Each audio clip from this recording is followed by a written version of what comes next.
Westchester County Executive Rob Astorino is defending cuts made to local youth programs tonight. Some of those programs for struggling students have already been canceled.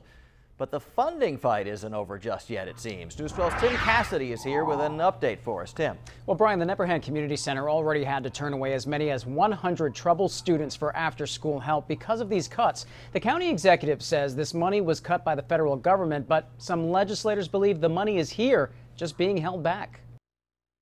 This money is not for the legislature. This money is for children that live in Westchester County. Democratic County Legislator Alfredo Williams has major concerns about federal funding that was cut from programs to help troubled youth.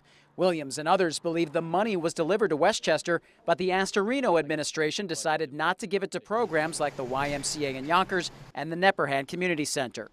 Only something like $85,000 of a $255,000 grant has been paid out. So what happened to the $170,000? Williams and others want to know where the money is and are calling for it now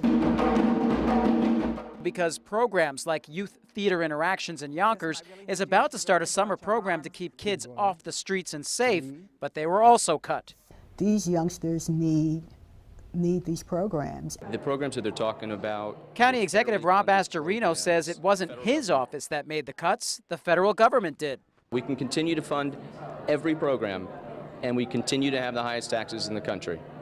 But we have to hold the line, and we have to make some difficult choices. Astorino says the Democrats should be asking congressional leaders about the cuts in funding, and he won't ask county taxpayers to pick up the tab. I don't think every time money drives up from the state or federal government, the county taxpayer has to make up the difference. We can't. An Astorino spokesperson tells us it's unfortunate they had to make these cuts, but these programs that were cut were non-mandated, so they were the first to go in trying to deal with a $20 million reduction in funding from the previous year.